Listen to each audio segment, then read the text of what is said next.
Chapter 4. To Grandmother's house we go. Does this mean I messed up the story when I fell on the hunter? Jonah asked. I nod. It seems you did indeed mess up the story.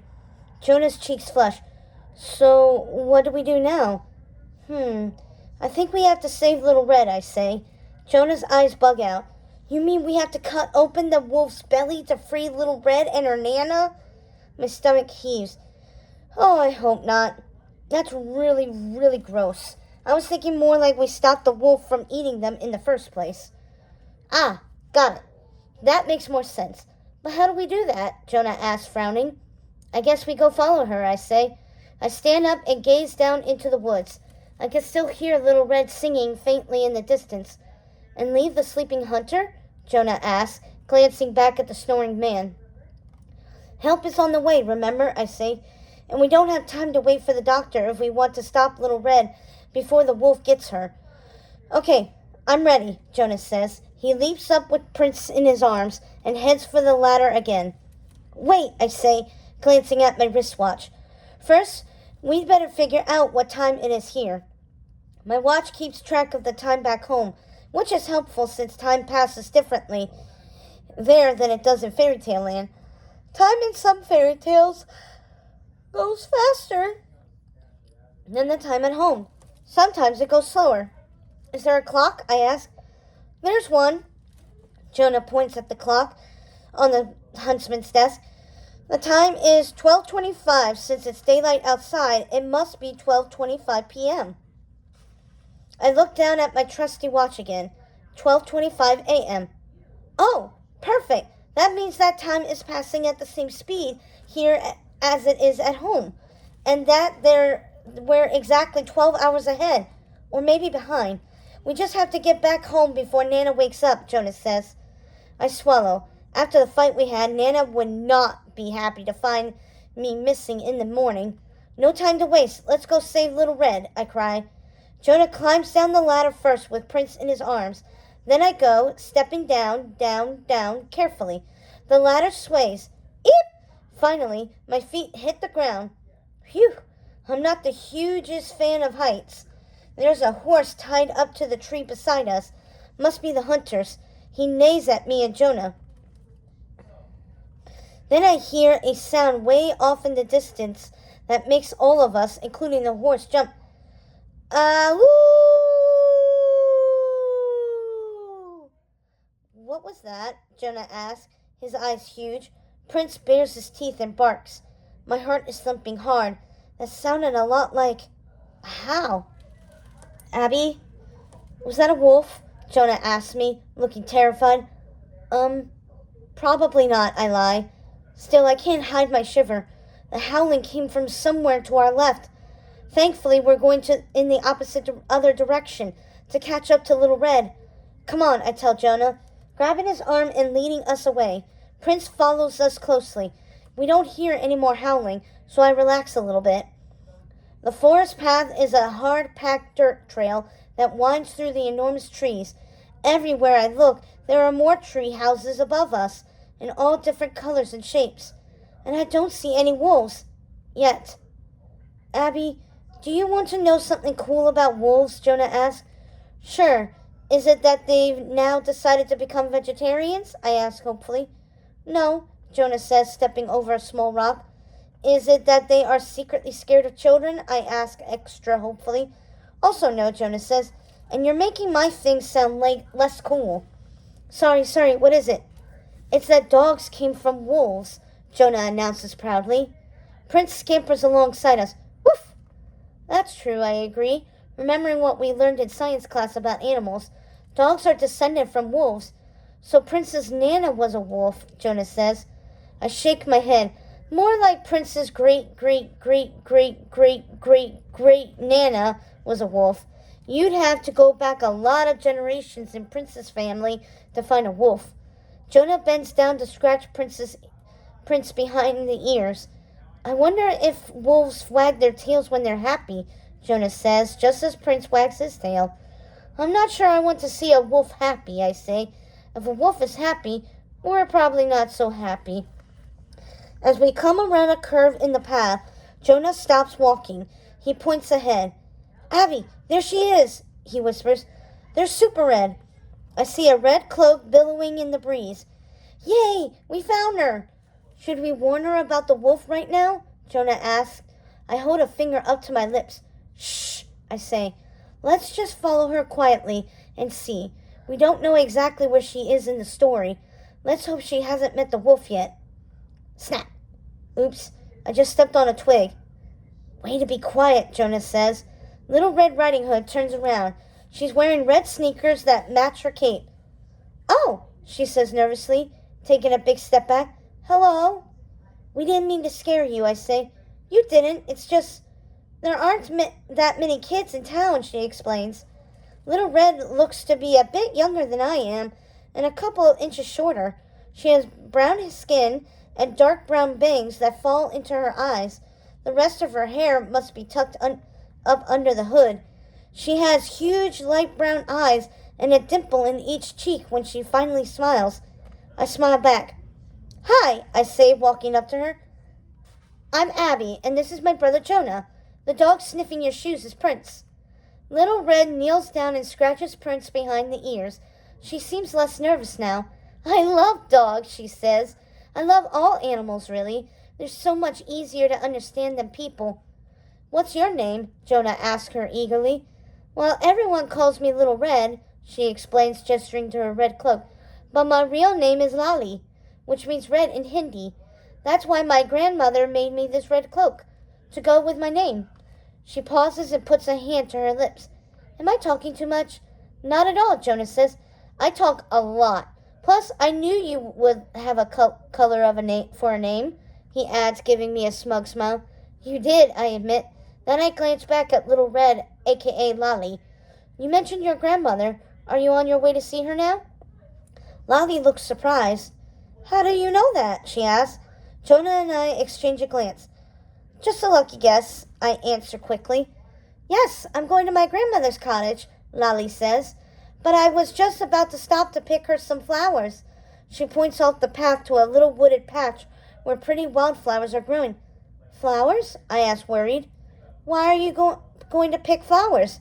Lolly straightens her hood. I shouldn't show up at her house without flowers. At least that's what the wolf said. He suggested... Ah! You met the wolf? I yell. Oh no. Did you tell him where your grandma's house is? She nods, looking confused. I did. So what? She asks. So what? So what? I cry. We have to get there immediately to save your grandmother. We really do, Jonah chimes in, and Prince barks. Lolly's eyes widen. Uh-oh. Did I do something wrong? My grandmother says I'm always messing up. Let's just go, I exclaim, taking Lolly's arm. What's the fastest way to your grandmother's house? Well, I usually take the forest path, but I also know a shortcut. Run, I say, and we do. Lolly leads us on a shortcut through the trees. A few minutes later, huffing and puffing, Lolly points to a tree cottage right above us. There it is, Lolly says out of breath. My grandmother's house. This tree cottage is painted pale blue with white shutters. There are flower boxes in the windows and frilly lace curtains. A white ladder rests against the tree trunk, leading up to the doorway. Lolly takes a running leap onto the middle of the ladder, then scoops up 2 rugs at a time, her basket barely wobbling on her arm. I look at Jonah. He's staring at her with his mouth hanging open. That was awesome, he shouts, pumping his fist in the air. Can you teach me how to do that? He calls up to Lolly. Oh, sure, she says, glancing back down with a shy smile. There's not much for me to do around here except get creative with ladder climbing. Is it my imagination? Or is Jonah staring at Little Red Riding Hood with dreamy eyes? Lolly leaps up to the small porch and opens the door. Little Red, please be careful, I say. It's fine, she calls down. Dottie, my grandma, is probably just sleeping. What if the wolf got ahead of us? What if he gobbled up Lolly's grandma, put on her sleeping cap, climbed into bed, and is just waiting to pounce? I take a deep breath. We have to be brave. I climb up the ladder next, as fast as I can. Jonah and Prince behind me. The 3 of us follow Lolly inside the cottage. My heart is pounding. It's dark inside. The curtains are drawn, and I have to squint to see. There's a stone fireplace with a dying fire. Prince immediately curls up on the braided rug next to the fireplace and falls asleep. Our dog can nap anywhere. There's also a big overstuffed recliner and 2 smaller chairs in front of the fireplace. A white cane leans against one chair. Across the room is a bed, and there's a lump in the bed. Someone is under the quilt. I freeze. Is it the grandma or the wolf? Please be the grandma. Please be the grandma. Little Red, is that you? A very gruff voice calls from the bed. Don't answer, Jonah whispers to Lolly. It could be the wolf. I take a tiny step closer to the bed. No way am I getting too close. I squint at the figure under the covers. I wish there was a light or a lantern, anything to help me see better. Something is definitely under the quilt, and wearing a pink cap. I can see the neckline of a frilly lace bathrobe where the quilt is pulled up. Is it Little Red's grandma? Or the wolf in disguise? Grandma? Wolf? Grandma? Wolf. Jonah pokes me with his elbow. Abby, that is Little Red's grandmother, right? Maybe, I say. It's definitely my grandmother, Lolly says. She takes off her hood and shakes off her long, dark hair. I know what Dottie looks like. You call your grandma by her first name? Jonah asks. Dottie is the Hindi word for my dad's mother, Lolly explains. But my dad passed away when I was 2. I'm so sorry, I say. I said, is that you, Little Red? The figure in the bed shouts and slowly starts to sit up. I don't think that's the wolf, I whisper to Jonah. The wolf was at least pretending to be nice in the story. Yeah, says Jonah. Look at the ears sticking out around the pink cap, I say, inching closer to the bed. Way too small and round to be a wolf's ears. And look at the arms coming out from under the quilt. Not hairy at all. Wolves are furry all over. Feeling more certain, I take another step closer, and she doesn't have any teeth. This can't be the wolf. How dare you? Dottie shouts at me, sitting up all the way and whipping off her sleeping cap. I jump back, even though she's not the wolf. Dottie is a lot older than Nana. She looks taller, too. She has brown eyes and brown skin like Little Red, and the same dimples in each cheek, but her cheeks are thinner. Her black hair has some gray through it and is up in a braided bun. She's definitely human, I say. She's still scary, though. You are the rudest children I have ever met, Dottie bellows. Of course I'm human, and I just don't have my dentures in. I wasn't expecting company. But not having hairy arms is a compliment, Jonah points out. Dottie leans forward and scowls at us. You are very rude. I'm sorry, I say quickly. We didn't mean it like that. You are a disgrace, she says. Oof. I take another step back. So does Jonah. I glance at Lolly and see that her shoulders are a bit slumped. Where's my muffin? Dottie snaps at Lolly. Bring me my muffin. And it better be good, she warns. Dottie, I think you're going to like the muffins today, Lolly says, forcing a smile. I made a batch this morning, and I put in extra blueberries like you like. Doesn't the smell make your mouth water? Lolly reaches into her basket and pulls out a blueberry muffin. She places it on a napkin and hands it to Dottie. Can she chew without teeth? Jonah whispers to me. I have no idea, I say. You fools, Dottie says to us. I've been gumming muffins for years, but I will put in my dentures since you are being so rude about it. She reaches into a glass of water on her nightstand, pops in a set of bright white teeth, and gives us a fake smile. Then she takes a bite of the muffin. Dottie wrinkles her nose. This muffin is overbaked. It is? Lolly says, her face falling. I'm sorry. Can I have one? Jonah asks, practically batting his eyes at Lolly. No, you cannot, Dottie squawks. Are you sick in bed? She shakes her head. The entitlement of kids today. What's entitlement? Jonah asks me. It means you're all spoiled brats, Dottie says.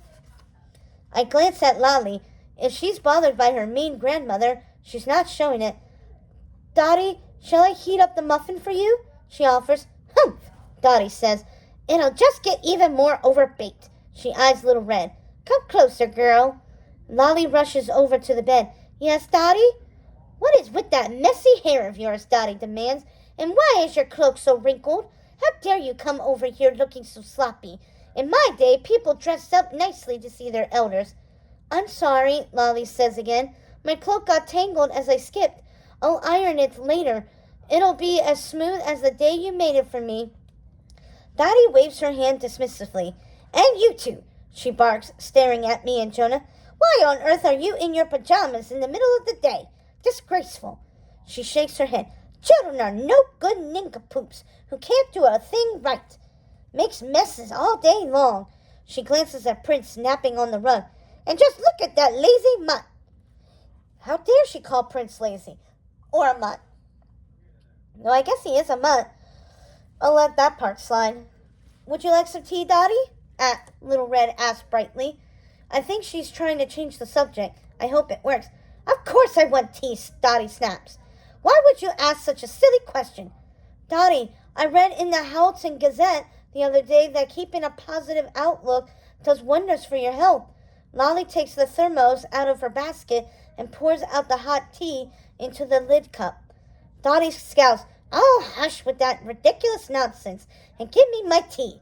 It had better have just the amount of cream and sugar I like, she mutters. Of course it does, Dottie, Little Red says, carefully handing her grandma the cup. Well, I don't know how you could possibly know how I like my tea when you rarely visit me, Dottie grumbles. You should come every day to bring me dessert and tea and fluff my pillow. But no, you only visit occasionally. And let's not even talk about my daughter-in-law, your mother. She never comes. Gee, I wonder why. Now, Dottie, Lolly says, frowning, you know that Mom has to work to make enough money to keep a roof over our heads and feed us. That is no excuse, Dottie says, taking another sip of tea. She scowls again. You dawdled on the way over, didn't you? She says accusingly, pointing a finger at Little Red. This tea isn't hot enough. Too hot would burn your lips, Lolly says. You know my mom and I want you to move in with us. If you did, your tea would always be piping hot. I could bring it to you straight from the kitchen to your bedroom in our house. Hush, Dottie says. I will never leave my cottage, and you are horrible for asking me to.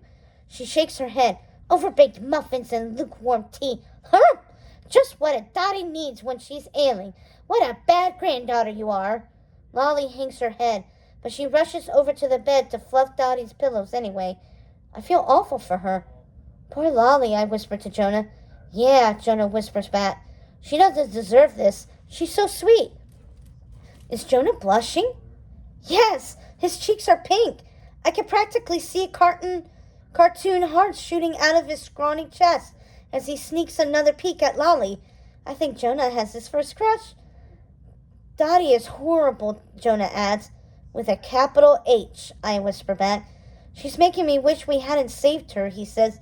Jonah, I admonish him. I'm kidding. Kind of. We're so lucky that our Nana is so great, Jonah adds thoughtfully. She's always nice to us. I nod, feeling a little lump in my throat as I remember the fight I had with Nana. Suddenly, there's a loud banging on the door. Knock, knock, knock. My back stiffens. Ah! I wonder who that is. The wolf is here.